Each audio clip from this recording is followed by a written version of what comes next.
दें, लेबनान में लागू होते ही सीज फायर टूट भी गया। अभी हमारे संवाददाता बता रहे थे कि कितना जरूरी है सीज फायर वहां पर, लेकिन आप देखिए कि लागू हुआ और उससे पहले टूट गया। दक्षिण लेबनान में इजराइल ने जबरदस्त बमबारी की, सीज फायर भी ठीक बात।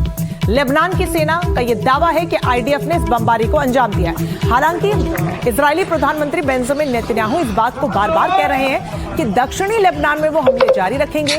हिजबुल्लाह के तमाम ठिकानों को वो निशाना बना रहे हैं और 10 किलोमीटर के दायरे तक भी अपनी सेना की मौजूदगी को रखेंगे। तो इस सब के बीच लेबनान की तरफ से ये दावा करना कोई बहुत चौंकाने वाला है नहीं, क्योंकि सीज फायर जरूर हुआ है, लेकिन दक्षिणी लेबनान इजराइल के निशाने पर रहेगा, ये इजराइल साफ कर चुका है। तो ये तस्वीरें हम आपको दिखा रहे हैं जहां पर हमला हुआ था और लेबनान ने खुद दावा किया है कि कैसे सीज फायर हुआ और चंद ही घंटों बाद उसका उल्लंघन कर दिया गया। इस बीच एक बड़ा अपडेट आपको दे दें, इजराइल के भी 2 शहरों पर हिजबुल्लाह का रॉकेट से बड़ा हमला देखने को मिला। दावा यह किया जा रहा है कि हिजबुल्लाह के लड़ाकों ने इजराइल के नहारिया और कारमल में रॉकेट से बड़ा हमला किया, जिसके बाद वहां पर आग लग गई। तो हिजबुल्लाह जो कि सीज फायर के दायरे में रहकर काम कर रहा था, हालांकि युद्ध विराम के लिए उसने अपने हमलों को भी रोका था, लेकिन अब जैसे ही दक्षिणी लेबनान पर हिजबुल्लाह के ठिकानों पर लगातार बमबारी हो रही है, तो हिजबुल्लाह भी अब पीछे नहीं हट रहा है। देखिए कैसे इजराइल के 2 शहरों को अपने रॉकेट से दहला दिया। आग की ऊंची लपटें लगती हुई नजर आ रही हैं। इजरायली सेना को निशाना बनाने का दावा है हिजबुल्लाह का, और हिजबुल्लाह की तरफ से इजराइल के 2 शहरों नहारिया और कारमिल में रॉकेट्स दागे गए।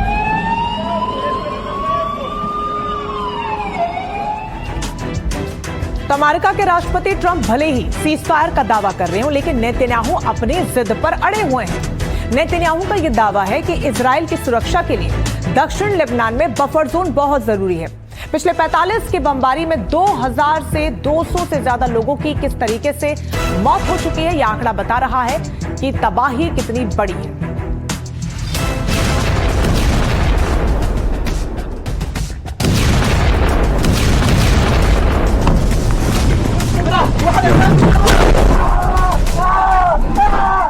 ये लेबनान के हालात।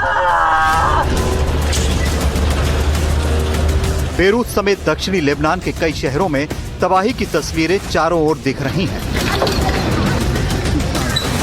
हिजबुल्लाह और इजराइल की जंग जारी है। इजराइल के हमलों से लेबनान में हालात भयावह हो चुके हैं।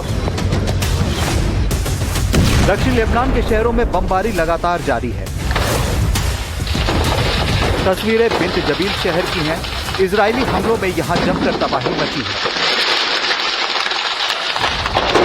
इजराइल का कहना है कि बिंत जबील में उसने हिजबुल्लाह के करीब 70 ठिकाने बर्बाद कर दिए और ये सिर्फ एक दिन में हुआ।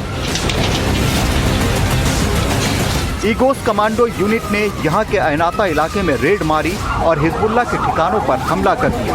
इसके अलावा इजराइल के मैगनान कमांडो यूनिट ने हिजबुल्लाह से जुड़े कुछ लोगों का खात्मा कर डाला।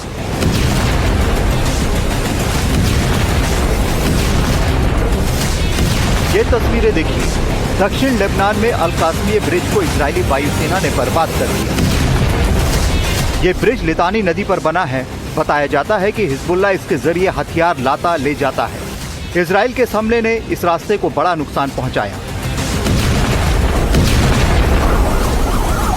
लेबनान में शांति हो सके, इसके लिए बात चल रही है, लेकिन इस दौरान यहाँ का मंजर डराने वाला है। इजराइल का कहना है कि वो हिजबुल्लाह के ठिकानों पर हमले कर रहा है, लेकिन इसमें कोई दो राय नहीं कि आम जनता पर कहर बरस रहा है। कभी भी यहाँ पर जो है हमला हो सकता है। इस वजह से यहाँ पर जो मलबा पड़ा है उसको भी नहीं हटाया जाता। ऐसा नहीं है कि लेबनान या बेरूत के अंदर ये हमले पहली बार हुए हैं। कई बार ऐसे हमले 2024 में 2 साल पहले भी जब एनडीटीवी की टीम यहाँ पर आई थी तो इस इलाके को यहाँ पर विजिट किया था। यहाँ पर लगातार हवाई हमले इजराइल करता रहता है, क्योंकि माना जाता है कि इस इलाके में जो शिया समुदाय है वो हिजबुल्लाह को समर्थन करती है और इस वजह से इस इलाके पर इजराइल हमेशा हमले करता रहता है।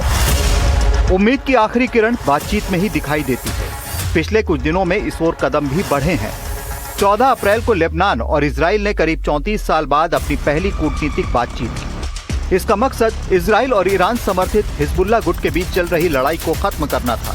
अमेरिका के विदेश मंत्री मार्को रूबियो ने इस बातचीत की मध्यस्थता की, लेकिन इजराइल ने लेबनान के लिए कोई सीजफायर अभी तक नहीं माना है। ये बात भी गौर करने वाली है कि जिस दिन अमेरिका और ईरान के बीच सीजफायर की घोषणा हुई, उसके बाद इजराइल ने लेबनान में सबसे भीषण बमबारी की थी। इस बीच ट्रंप के एक बयान ने इस ओर इशारा किया है कि बातचीत आगे बढ़ सकती है। ट्रंप ने ट्रुथ सोशल पर पोस्ट किया कि इजराइल और लेबनान के बीच थोड़ी शांति कायम करने की कोशिश कर रहे हैं। दोनों देशों के नेताओं ने करीब 34 साल से बात नहीं की है। ये कल होगी बहुत बढ़िया।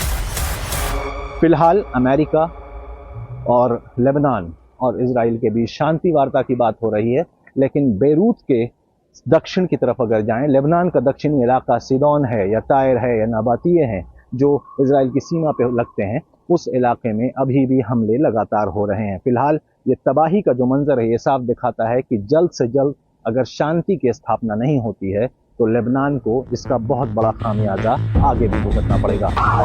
ट्रंप की माने तो बात बस होने ही वाली है। इस बीच कुछ मीडिया रिपोर्ट्स में दावा किया जा रहा है कि दोनों के बीच सीजफायर पर सहमति बन गई है। कतर के अखबार अल अरबी अल जदीद ने ईरानी सूत्रों के हवाले से दावा किया है कि लेबनान में युद्ध विराम पर सहमति बन गई है। अखबार ने ये कहा है कि अगर इजराइल के प्रधानमंत्री बेंजामिन नेतन्याहू सहमति से पीछे नहीं हटते तो आने वाले कुछ घंटों में युद्ध विराम लागू हो सकता है। ये दावा किया जा रहा है कि शुरू में ये 1 हफ्ते के लिए लागू होगा, जिसे आगे बढ़ाया भी जा सकता है। अखबार का दावा है कि सीजफायर पर इस सहमति तक पहुंचने में ईरान का दबाव और पाकिस्तान की मध्यस्थता अहम रही। अमेरिका से शांति वार्ता के दौरान ईरान की एक शर्त लेबनान में इजराइल के हमले रोकने की भी थी। लेकिन क्या ये होगा? क्या लेबनान इजराइल में संघर्ष कम होगा? क्या दशकों पुराने मामले का कोई हल निकलेगा? बेरूत से मोहम्मद गजाली के साथ ब्यूरो रिपोर्ट, एनडीटीवी इंडिया। लेकिन जो तस्वीरें सामने आ रही हैं उसमें सीजफायर के बाद भी इजरायली सेना किस तरीके से लेबनान में हमले कर रही है, इसके बाद बड़ी चेतावनी भी दे दी है इजरायली सेना ने। क्या चेतावनी दी है? दक्षिण लेबनान में इजरायली सेना ने लोगों को लितानी नदी के दूसरी तरफ रहने को कहा है। समझिए कि वहां पर शायद तैयारी बहुत बड़ी है इजरायली सेना की और शायद इसलिए लोगों से लितानी नदी के दूसरी तरफ रहने को कहा गया है। तो सीजफायर के बाद पहले तो बमबारी की गई, दक्षिणी लेबनान में कई हिस्सों को ध्वस्त किया गया और अब ये चेतावनी, इसके मायने क्या, ये अपने आप में बहुत खतरनाक है। तो ईरान और अमेरिका के बीच 2 हफ्तों से सीजफायर का ऐलान हुआ था, लेकिन लेबनान और इजराइल की सीमा से लगे इलाकों पर इसका कोई असर नजर नहीं आया, बल्कि हालात और भी ज्यादा बिगड़ते चले गए हैं। 8 अप्रैल को लेबनान में सबसे बड़ा हमला हुआ, जिसमें 350 से ज्यादा लोगों की मौत हो गई। जंग के हर तरीके के हालात, हर तरीके की तस्वीरें दिखाने के लिए एनडीटीवी लगातार ग्राउंड से रिपोर्ट कर रहा है। इन इलाकों में एनडीटीवी के रिपोर्टर्स मौजूद हैं, वो आपको दिखा रहे हैं कि वहां पर फिलहाल हालात कैसे बने हुए हैं।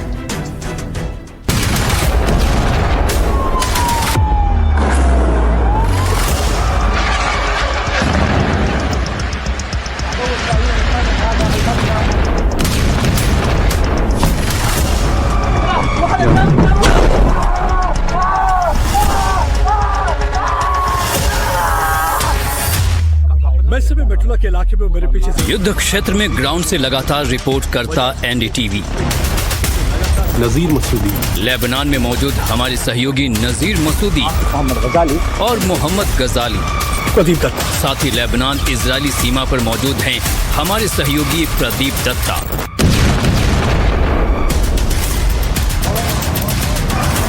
जहां की हालात की हर कवरेज लगातार एनडीटीवी आप तक पहुंचा रहा है।